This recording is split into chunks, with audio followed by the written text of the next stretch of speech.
Maths foundation के physics के class में आप सभी का स्वागत है। मैं इरफान आलम आपको पढ़ा रहा हूँ क्लास 12 के फिजिक्स का चैप्टर नंबर 1 जिसका नाम है इलेक्ट्रिक चार्जेस एंड फील्ड। आज हम लोग इस चैप्टर के थर्ड टॉपिक की शुरुआत करने वाले हैं और इस तीसरे टॉपिक का नाम है electric field and electric dipole. और ये थर्ड टॉपिक का आज पहला लेक्चर है जिसका नाम है बेसिक्स ऑफ इलेक्ट्रिक फील्ड। अगर अभी तक आपने हमारे चैनल को सब्सक्राइब नहीं किया है तो हमारे चैनल को ज़रूर से सब्सक्राइब कर लें ताकि कोई भी वीडियो अपलोड किया जाए तो उसका नोटिफिकेशन आप तक आ जाए। और अगर हमारा लेक्चर पसंद आए तो आप उसे लाइक कर दें। तो आइए हम स्टार्ट करते हैं आपके साथ electric field and electric dipole से। इसमें सबसे पहली चीज़ जो हम लोग को समझना है वो फील्ड समझना है। फील्ड के मतलब होता है प्रभाव क्षेत्र। अगर आप फील्ड के मतलब समझना चाहेंगे तो फील्ड के मतलब होता है प्रभाव क्षेत्र। आइए ये प्रभाव क्षेत्र होता क्या है ये जान लें। सपोज कीजिए कि आपने एक कुछ लकड़ियों को इकट्ठा कर उसे लकड़ियों को जलाया है, तो लकड़ी को जलाने से आग पैदा होता है और इस आग की गर्मी को कुछ दूर खड़े होकर भी महसूस किया जा सकता है। इस आग की गर्मी को जितने दूर तक आप महसूस कर सकते हैं वो इस आग का, इस फायर का थर्मल फील्ड कहलाता है। Thermal field.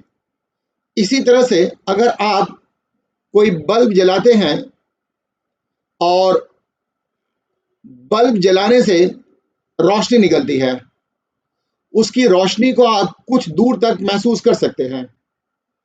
जहां तक उस बल्ब की रोशनी को महसूस कर सकते हैं वो स्पेस उस बल्ब का ऑप्टिकल फील्ड कहलाता है। इसी तरह से जब किसी बॉडी से साउंड निकलता है और उस साउंड के इफेक्ट को जितनी दूर तक आप महसूस कर सकते हैं वो उस बॉडी का एकॉस्टिकल फील्ड कहलाता है। तो मैंने 3 फील्ड बताया, optical field, acoustical field and thermal field.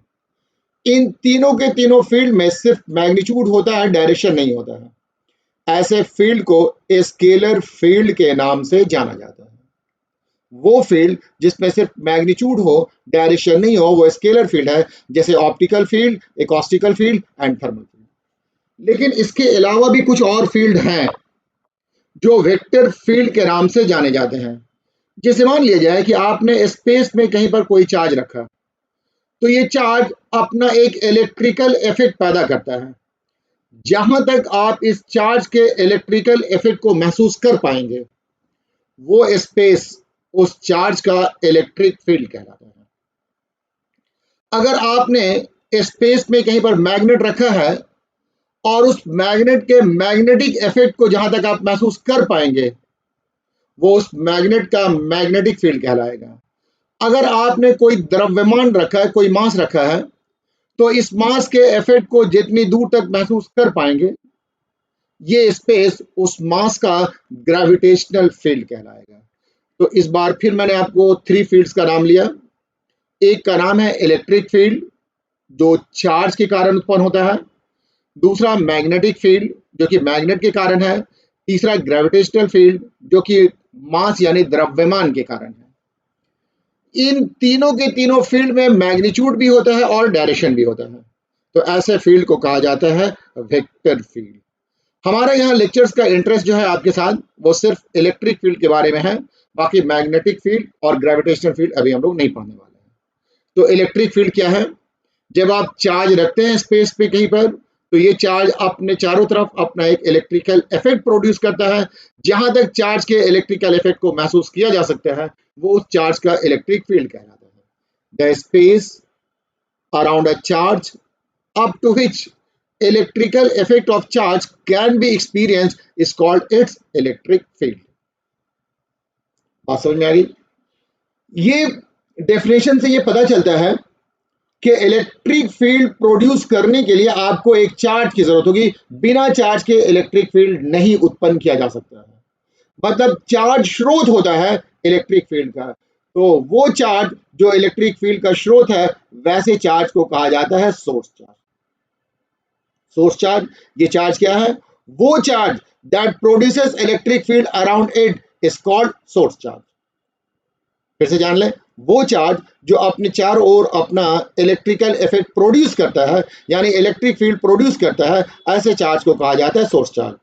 ये सोर्स चार्ज पॉजिटिव भी हो सकता है, निगेटिव भी हो सकता है, स्मॉल अमाउंट में भी हो सकता है और लार्ज में भी हो सकता है। तो इट में भी पॉजिटिव, निगेटिव, स्मॉल और लार्ज। ठीक है, तो आप जान गए इलेक्ट्रिक फील्ड क्या है। The space around a charge up to which electrical effect of charge can be experienced is called electric field. Electric field produce करने के लिए चार्ज की जरूरत होगी। जो चार्ज इलेक्ट्रिक फील्ड प्रोड्यूस करेगा वैसे चार्ज को कहा जाएगा source charge. The charge that produces electric field around it is called source charge. It में भी पॉजिटिव और निगेटिव, स्मॉल और लार्ज। आइए आगे की तरफ चलते हैं, कुछ और बात समझते हैं। सपोज कीजिए कि आपने यहां पर एक चार्ज रखा है। ये चार्ज अपने चारों तरफ इलेक्ट्रिकल इफेक्ट प्रोड्यूस करेगा। जहां तक इलेक्ट्रिकल इफेक्ट को महसूस करेंगे वो इलेक्ट्रिक फील्ड कहलाएगा। लेकिन ये जो इलेक्ट्रिकल इफेक्ट है ये हम लोगों को दिखाई नहीं देगा, यहां पर टच करने से भी पता नहीं चलेगा और यहां पर कोई साउंड भी प्रोड्यूस नहीं होगा जिससे कि हम लोग ये पता कर पाए कि यहां पर इलेक्ट्रिक फील्ड है। तो अब सवाल ये पैदा होता है कि इलेक्ट्रिक फील्ड का पता कैसे करेंगे। तो इलेक्ट्रिक फील्ड का पता करने के लिए हम लोगों को यहां पर एक दूसरा चार्ज लाना होगा। जब आप दूसरे चार्ज को लेकर के आते हैं तो उस दूसरे चार्ज पर या तो अट्रैक्शन या रिपल्सन का फोर्स काम करें, तो इसका मतलब ये हो गया कि उस जगह पर इलेक्ट्रिक फील्ड है। तो स्पेस के किसी भी पॉइंट पर अगर आपको पता करना है कि इलेक्ट्रिक फील्ड है या नहीं है, तो आप एक दूसरा चार्ज लेकर के आएंगे। उस चार्ज पर अगर अट्रैक्शन या रिपल्सन का फोर्स काम करेगा तो इलेक्ट्रिक फील्ड है, और अट्रैक्शन और रिपल्सन का फोर्स काम नहीं करेगा तो इलेक्ट्रिक फील्ड नहीं है। इसका मतलब ये हुआ कि स्पेस के किसी पॉइंट पर आपको पता करना है कि इलेक्ट्रिक फील्ड है या नहीं है, उसके लिए आपको एक दूसरा चार्ज चाहिए जिसे आप टेस्ट कर पाएंगे। ऐसे चार्ज को कहा जाता है test charge. The charge that checks the existence of electric field at a point in a space is called test charge. ये जो टेस्ट चार्ज है ये नेग्लिजिबली स्मॉल पॉजिटिव चार्ज होता है। तो it is negligibly small positive charge. Negligibly small positive charge, ये small positive charge होता है। तो आपने देख लिया चार्ज दो तरह का होगा, फील्ड पर आधारित चार्ज दो तरह का होगा। एक को कहा जाता है सोर्स चार्ज और दूसरे को कहा जाता है टेस्ट चार्ज। वो चार्ज जो अपने चारों तरफ इलेक्ट्रिक फील्ड प्रोड्यूस करेगा उसे सोर्स चार्ज कहा जाता है। वो चार्ज जो स्पेस के किसी पॉइंट पर इलेक्ट्रिक फील्ड को चेक करेगा वो उसका टेस्ट चार्ज कहलाएगा। आइए नेक्स्ट समझते हैं। सपोज कीजिए कि यहां पर एक चार्ज है प्लस क्यू।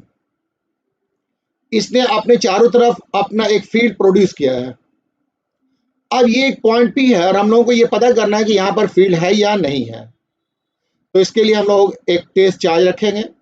अगर ये टेस्ट चार्ज यहाँ पर फोर्स महसूस कर रहा है तो मतलब यहाँ पर फील्ड है, और महसूस नहीं कर रहा तो वहां पर फील्ड नहीं है। मतलब यहाँ पर फील्ड चेक करने के लिए हम लोग को एक टेस्ट चार्ज लाना पड़ेगा। मान लिया जाए कि टेस्ट चार्ज हम लोगों ने लाया है और इस पर फोर्स लगा है, तो इसका मतलब हुआ कि यहाँ पर इलेक्ट्रिक फील्ड है। अब हम लोग इस टेस्ट चार्ज को हटा देते हैं। जब टेस्ट चार्ज को हटा देंगे, अब हम लोगों से कोई पूछेगा कि यहाँ पर इलेक्ट्रिक फील्ड है या नहीं है, तो हम लोगों ने ऑलरेडी चेक कर लिया है कि यहाँ पर इलेक्ट्रिक फील्ड है। इसका मतलब हुआ कि हाँ इलेक्ट्रिक फील्ड है। इसलिए ये पता चलता है कि इलेक्ट्रिक फील्ड का अपना एग्जिस्टेंस होता है। उसे महसूस करने के लिए वहां पर कोई टेस्ट चार्ज हो या ना हो। टेस्ट चार्ज के जरिए सिर्फ हम लोग ये चेक करते हैं कि इलेक्ट्रिक फील्ड है या नहीं है। टेस्ट चार्ज रखने के पहले भी यहाँ पर इलेक्ट्रिक फील्ड था, टेस्ट चार्ज रखने के बाद भी इलेक्ट्रिक फील्ड है, और टेस्ट चार्ज हटा लेने के बाद भी इलेक्ट्रिक फील्ड है। तो इलेक्ट्रिक फील्ड का अपना एग्जिस्टेंस होता है। इसे महसूस करने के लिए कोई टेस्ट चार्ज हो चाहे ना हो। आइए दूसरी बात को सीखते हैं। जब आप किसी चार्ज के द्वारा कोई फील्ड क्रिएट किया गया है और इस फील्ड में कोई भी टेस्ट चार्ज इंटर करता है तो उस चार्ज पर इस फील्ड के कारण फोर्स लगेगा। अब सवाल ये पैदा होता है कि उस फील्ड के कारण क्या सोर्स चार्ज पर भी फोर्स लगेगा। तो जो चार्ज इलेक्ट्रिक फील्ड प्रोड्यूस करता है उस फील्ड के कारण सोर्स चार्ज पर कोई फोर्स नहीं लगता है। तो यहां से हम लोग दूसरा रिमार्क निकाल रहे हैं।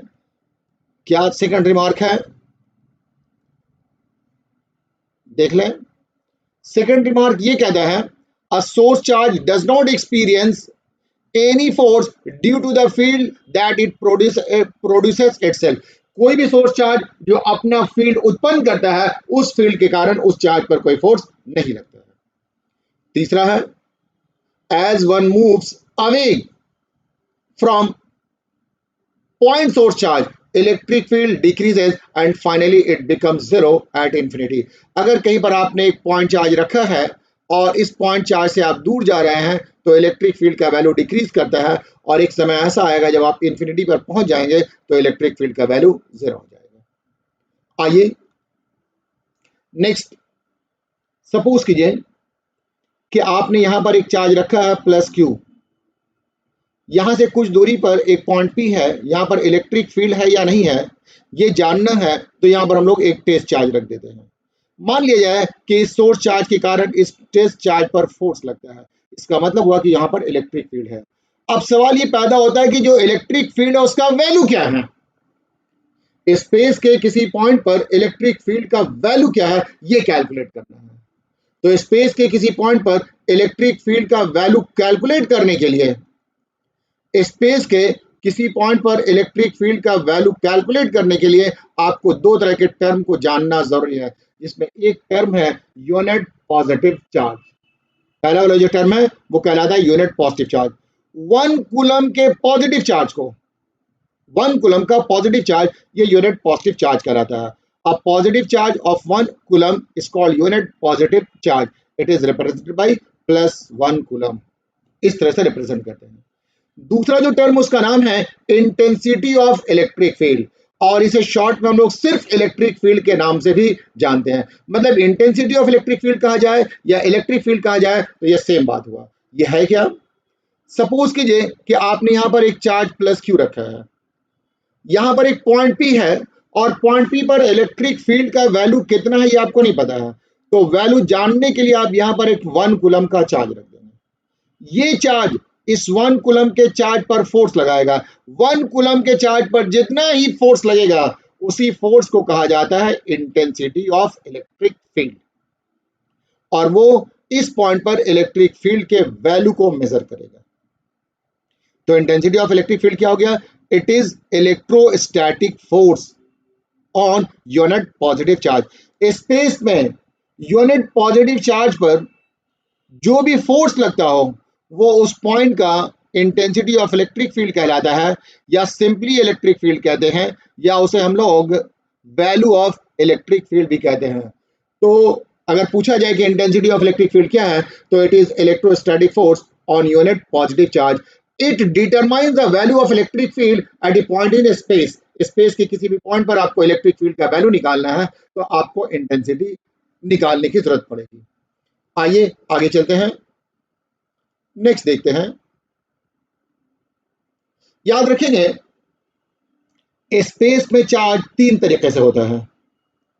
पहला है सिर्फ अकेले हो तो ऐसे चार्ज को कहा जाता है आइसोलेटेड पॉइंट चार्ज। अगर अकेले ना हो, दो हो तो कहेंगे पेयर ऑफ चार्जेस।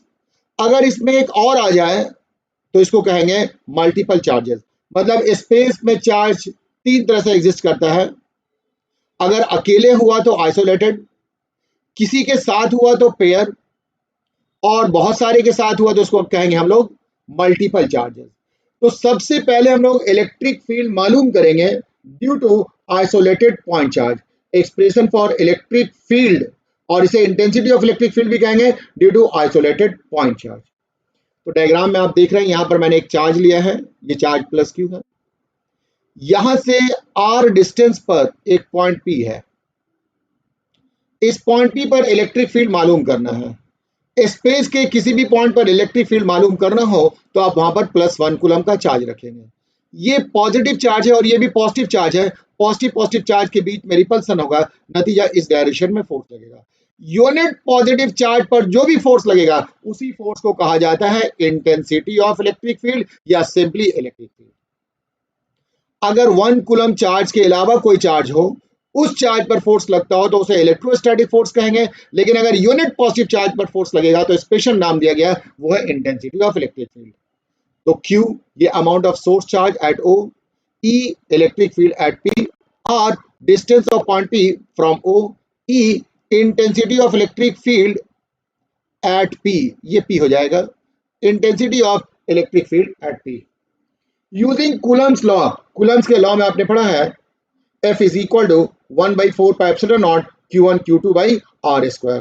तो आप डायग्राम में देखेंगे Q1 की जगह पर कैपिटल Q है और Q2 की जगह पर 1 कूलम है और डिस्टेंस तो R ही है, तो Q1 के बदले में Q, Q2 के बदले में 1 और इस तरह से E इज इक्वल टू हो जाएगा 1/4 pi epsilon naught Q by R square. तो ये है expression for intensity of electric field due to isolated point charge. तो ये बहुत ही इंपॉर्टेंट फॉर्मूला है, इलेक्ट्रिक फील्ड का ये सबसे बेसिक फॉर्मूला है। तो इलेक्ट्रिक फील्ड का बेसिक फॉर्मूला हो गया E is equal to 1/4 pi epsilon naught Q by R square. अब सवाल ये होता है कि ये इलेक्ट्रिक फील्ड किन बातों पर डिपेंड करेगा। तो आप देखेंगे इस इलेक्ट्रिक फील्ड में दो चीजें आई हैं, एक सोर्स चार्ज आया है और एक डिस्टेंस आया है। मतलब ये इलेक्ट्रिक फील्ड सिर्फ और सिर्फ दो बातों पर डिपेंड करेगा, एक अमाउंट ऑफ सोर्स चार्ज है और दूसरा डिस्टेंस है। तो आइए आगे देखते हैं। कंक्लूजन में क्या पूछा गया है, we conclude that intensity of electric field due to isolated point charge depends on, पहला है अमाउंट ऑफ सोर्स चार्ज, और किस तरह से डिपेंड करता है, तो ये डायरेक्टली प्रोपोर्शनल है, मतलब जिस रेशियो में चार्ज इंक्रीज करेगा उसी रेशियो में इलेक्ट्रिक फील्ड भी इंक्रीज करेगा अगर डिस्टेंस को कांस्टेंट रख दिया जाए। तो अगर आप इसका ग्राफ बनाएंगे इलेक्ट्रिक फील्ड को y एक्सिस पर और चार्ज को आप x एक्सिस पर लेंगे तो इसका ग्राफ स्ट्रेट लाइन आएगा, मतलब डायरेक्टली प्रोपोर्शनल का ग्राफ हमेशा स्ट्रेट लाइन आता है। दूसरा है distance of point from the source charge, और ये इनवर्सली प्रोपोर्शनल होता है R स्क्वायर के। अगर हम लोग x एक्सिस पर R लें और y एक्सिस पर इलेक्ट्रिक फील्ड लें तो R के इंक्रीज करने से E का वैल्यू डिक्रीज करेगा, ये इनवर्स रिलेशन है और इनवर्स का ग्राफ हाइपरबोला होता है। तो इस तरह का ग्राफ आ जाएगा, ठीक है। आइए आपने ग्राफ देख लिया, नेक्स्ट हम लोग देखते हैं एक क्वेश्चन करके। इस डायग्राम में आप देखेंगे ये एक स्फेरिकल शेल है, इस शेल के सेंटर पर एक चार्ज रख दिया गया है प्लस Q। अब हम लोगों को पॉइंट A पर इलेक्ट्रिक फील्ड मालूम करना है, तो यहां पर 1 कूलम का चार्ज रख देंगे, ये चार्ज 1 कूलम के चार्ज पर इस डायरेक्शन में फोर्स लगाएगा, तो यहां पर इलेक्ट्रिक फील्ड EA हो जाएगा। अब B पर मालूम करना है तो 1 कूलम के चार्ज को B पर रखेंगे, ये चार्ज इस 1 कूलम के चार्ज पर इस डायरेक्शन में फोर्स लगाएगा, तो यहां पर इलेक्ट्रिक फील्ड हो गया EB। ये चार्ज अब यहां पर इलेक्ट्रिक फील्ड प्रोड्यूस करेगा, फिर 1 कूलम का चार्ज रख देंगे यहां पर, तो ये चार्ज पॉजिटिव, ये पॉजिटिव रिपल्सन होगा, इधर फोर्स काम करेगा, ये हो गया EC। तो A पर इलेक्ट्रिक फील्ड EA, B पर इलेक्ट्रिक फील्ड EB और C पर इलेक्ट्रिक फील्ड EC। अब सवाल ये पैदा होता है कि EA बड़ा होगा EB से या बड़ा होगा EC से, EA छोटा होगा EB से, छोटा होगा EC से, और EA बराबर होगा EB के, बराबर होगा EC के। तो आप देखेंगे सोर्स चार्ज सभी के लिए सेम है और सभी पॉइंट का डिस्टेंस सोर्स चार्ज से बराबर है, इसका मतलब हुआ कि हर एक पॉइंट पर इलेक्ट्रिक फील्ड सेम होगा। इसको कहा जाता है स्फेरिकल सिमेट्री, मतलब सोर्स चार्ज से बराबर दूरी पर इलेक्ट्रिक फील्ड का मैग्नीट्यूड सेम होता है। तो electric field due to isolated point charge shows a spherical symmetry, that is at equal distance from the source charge intensity of electric field will be same। आइए एक और question करके देखते हैं। सेकंड क्वेश्चन क्या है, देखिए, how much electric field will be produced by a charge of 1 microcoulomb at a distance 30 centimeter from it।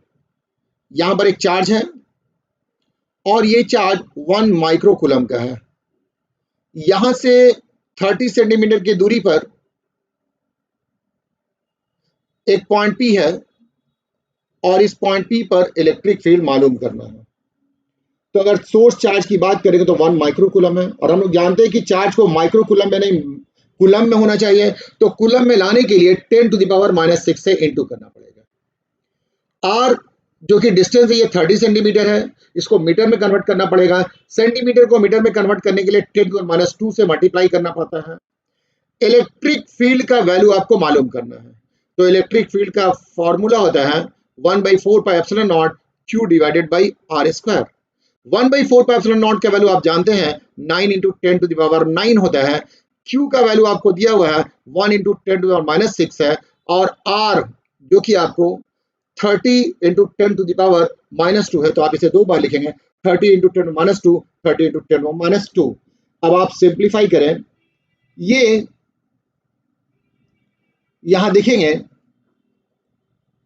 ये 9 × 10⁻9 है, 1 × 10⁻6 है, 30 × 10⁻2 है, 30 × 10⁻2 है। ये 3 से ये कैंसिल हो जाएगा, 9 यहां पर 10 बचेगा, यहां भी 10 बच जाएगा। अब आप देखेंगे ऊपर में 10⁻9 और 10⁻6 है, तो 10⁻9 और 10⁻6 मिला के 10⁻3 हो जाएगा।